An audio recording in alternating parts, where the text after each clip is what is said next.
Hey everybody, Doc Vern back with you for another little episode. It's been a few days since I've put something up. Apologize. It's a little cold here in the Atlanta area. A little frigid, actually too cold out to practice today. I was on the putting green a little bit, wasn't too bad, but the ranges closed, weren't able to hit any balls. But I wanted to share just with you in just a moment a chipping video that I recorded a couple years ago using a 7-iron. Now, something you're going to learn about Doc Vern. Doc Vern truly believes that the 7-iron is the club. It's the club that you go to, it's the club that you use to practice with, it's the club you resort to find your golf swing. It's really the best club to chip with.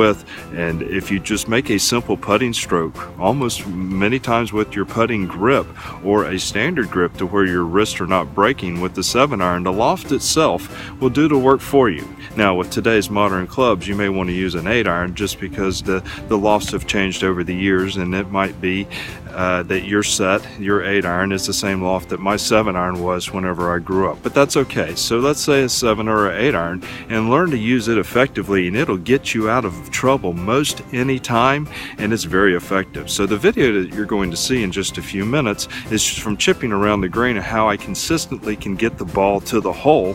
And I believe that anytime I can get the ball to the hole, I feel better about the shot. I feel like I'm going to make the next shot or have a better chance of making the next shot. I learned this a long time ago when I was in college playing college golf as a freshman. My coach said, try to hit every ball past the hole.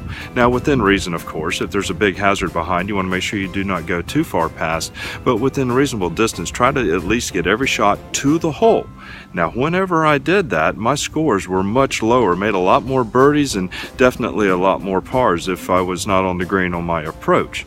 So follow that philosophy of getting the ball to the hole and use the club to get you there. Now, what you're going to see in a few minutes is the chipping drill where the club that I'm using is going to get the ball to the hole every time. You might even see one that goes a little bit too far, but that's okay. I'd rather hit the ball too far past the hole than come up short.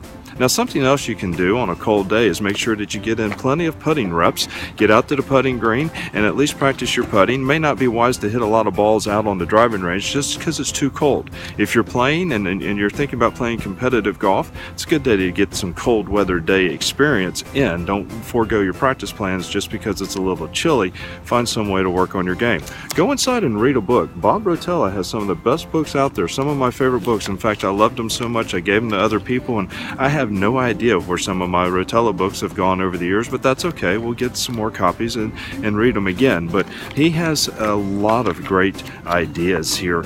As you read through it, you highlight it, make sure you annotate it, make notes, reread it again. There are a lot of short lessons in here, some that very effective lessons for some of the best players in the game whenever he wrote it, and he really helped them, and they back it up with their performance. Okay, so that's Bob Rotella. This game is Golf is Not a Game of Perfect. It's one of his earlier books, and I highly recommend that you go out and check it out.